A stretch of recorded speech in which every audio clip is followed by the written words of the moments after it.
Good morning, senior market insurance agents all across the country. Welcome back to Near and Far, and welcome to 2021. It's a new day for our show, going Monday, Wednesdays, and Fridays now in this new year.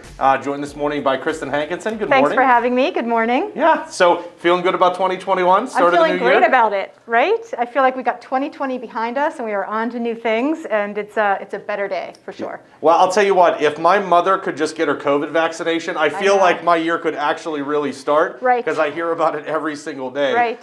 So if you'd like updates on my mother's COVID vaccination or all of the great content we're going to be bringing to you this year, make sure to both subscribe to the channel as well as turn on notifications so that Monday, Wednesday, Friday at 7 a.m. you're getting that bing on your phone that says the new episode of Near and Far is ready for you to watch while you're drinking your coffee, having your breakfast, and getting ready for your day. Yep. So Kristen, you and I were talking actually just yesterday about goal setting. Right. We were talking about some goals for our team as well as some of the agents you're working with and try to just build out goals. So earlier in your career you used to have a team of agents that you were working with at a carrier position. Right. And you guys were talking about goal setting and setting goals the right way and setting goals the wrong way. So if you were an agent in the field, like let's say tomorrow, you just wake up and say, you know what, forget this, I'm just going to write. Do it. Yep. You're going to make the jump and you're just writing Medicare Advantage business. How would you go about setting your first quarter goals? Yeah, so setting goals, it's hard. I think that people look at it and they think, oh yes, I'm going to crush my goals, I'm going to set my goals, but a lot of thought has to go into your goals. And as an agent, you need to know your numbers, right? So you need to start with, what do you want your goal to be? And normally that's dollars, right? Yep. Okay, so you're talking about, I like to start with annual, but you can start annual, you can break that into monthly, you can break it into quarterly. Get your number. And then, you and I do this all the time in the office does, we reverse engineer into it, right? So here's where you want to be. How are you going to get there? And I think what agents need to do is break down, okay, to get to my number, how many sales do I need? To get those many sales, how many appointments do I need? How many calls do I need to make to get to those appointments?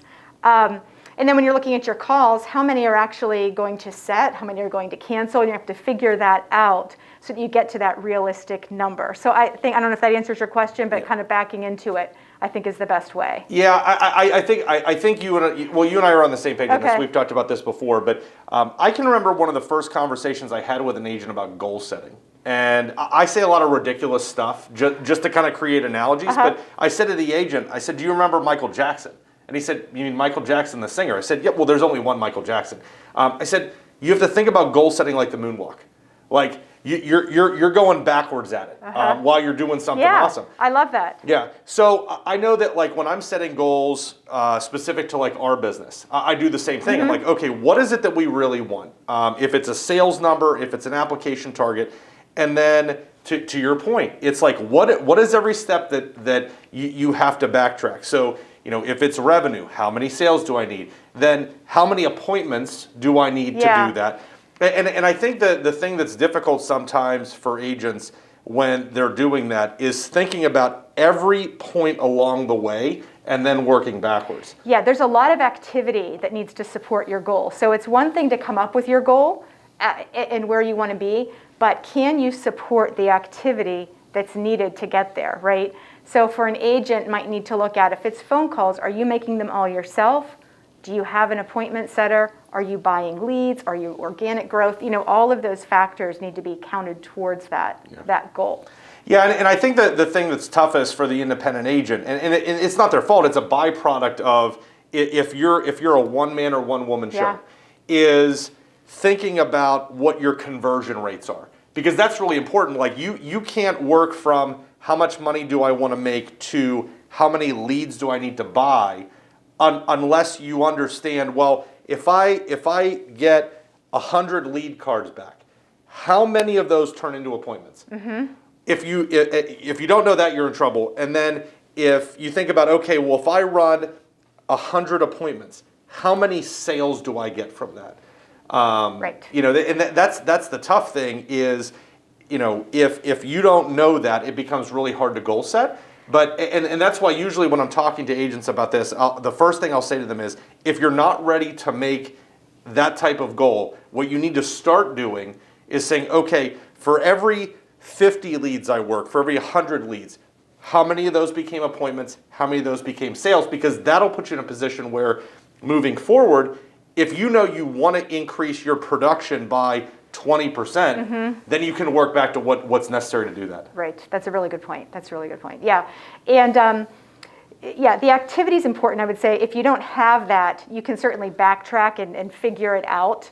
Otherwise, moving forward, you have to keep pretty good records to know where you're spending your time and where maybe you need to nudge over to the left or right. If you're spending too much time in service and not enough time in sales, you might need to correct that. Yeah, no, for sure. So if you're an agent out there and you're trying to build your first quarter goals, and maybe you don't have a real good sense of how many appointments you set per lead and how many appointments convert into sales, here's two numbers that kind of work from that I think a lot of our agents have said are pretty consistent with what they're doing. The first thing is most of our agents will tell us that about 30%, if they're doing really well, about 30% of their lead cards convert to appointments.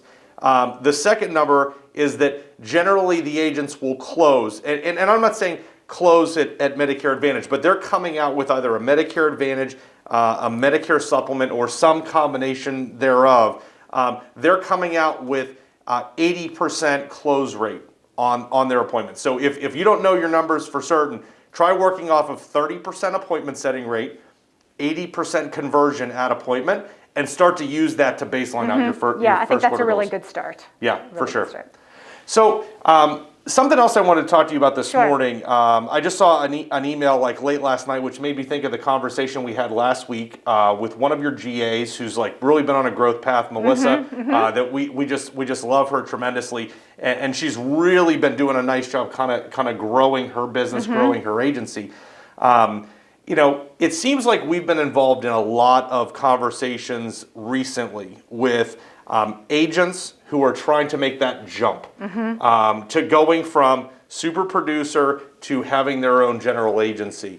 That's always been an interesting transition to watch happen or try to participate in because, the skill sets oftentimes are really different from being a super producer to managing a team.